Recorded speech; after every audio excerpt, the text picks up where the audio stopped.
योगेश तोडकर, आपण शेतकरी संघटनेत काम करत आहात. हो. आज अंबादासजी हांडे यांनी फॉर्म भरलाय, काय सांगाल आपण? शेतकरी संघटनेच्या वतीने शेतकऱ्यांचा जो जीवनातील महत्वाचा भाग आहे तो म्हणजे साखर कारखाना.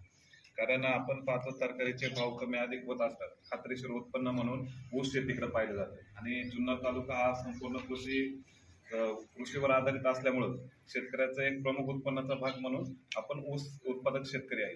तर ऊस उत्पादन करत असताना त्या शेतकऱ्याला ऊसाचा योग्य भाव मिळावा आणि त्या माध्यमातून त्याची आर्थिक प्रगती व्हावी अशी सर्वांचीच अपेक्षा असते. परंतु शेतकऱ्याला अनेक अडचणी येतात. ऊस उत्पादन घेतल्यानंतर कधी कधी 18 महिने ऊस तुटला जात नाही. मग 18 महिने ऊस तोडणीसाठी उशीर झाल्यानंतर काही ठिकाणी पाण्याचा अभाव असतो, त्यानंतर उन्हीचा प्रादुर्भाव जास्त असल्यामुळे ऊसाचं नुकसान होत असतं. अशा अनेक कारणांमुळे शेतकरी अडचण येत असतो आणि ऊसाला चांगला भाव जर मिळवायचा असेल तर ऊस जे आपण कारखान्याला घालतो त्या कारखान्यामधलं तिथं जे प्रशासन असेल, त्याचप्रमाणे यांत्रिकीकरण असेल, या सर्वांवर ऊसाचा दर ठरवला जातो.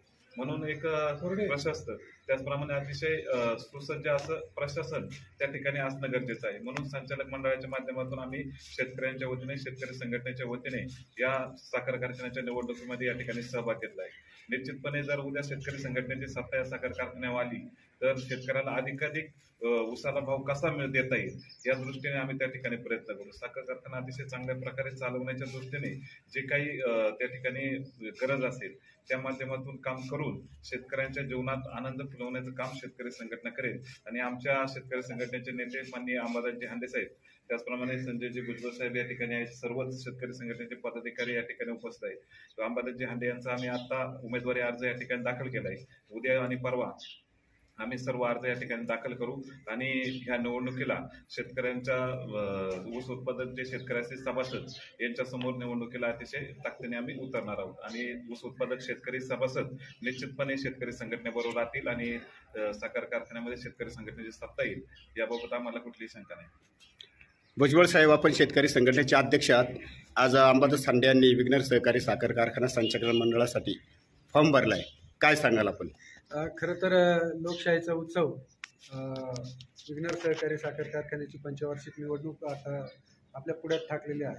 2 दिवसापासून काल फॉर्म देण्यासाठी सुरुवात केली असताना काल कारखान्याचे चेअरमन सत्यशीलदादा शेरकर यांनी त्यांचा उमेदवारी दाखल केला.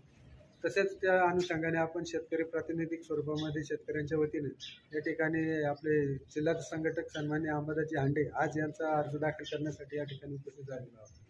खरं तर शेतकऱ्यांची कामधेनू म्हणणाऱ्या विघ्नर सहकारी साखर कारखान्याची निवडणूक चांगल्या पद्धतीने झाली पाहिजे, शेतकऱ्यांच्या जीवनामध्ये जीवनमान उंचावलं पाहिजे, त्या अनुषंगाने ही सगळी मंडळी कार्यरत असतात. त्या अनुषंगाने शेतकऱ्याचं जीवनमान उंचावण्याचं काम निश्चितपणाने या कामधेनूच्या माध्यमातून होत आहे आणि झालं पाहिजे.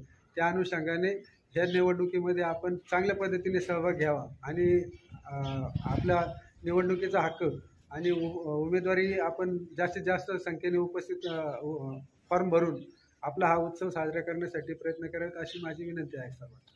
दुसरा एक प्रश्न आहे, आपण शेतकरी संघटनेचे अध्यक्ष आहात. या विघ्नर सहकारी साखर कारखान्याची निवडणूक बिनविरोध व्हावी म्हणून आपण प्रयत्न करणार का?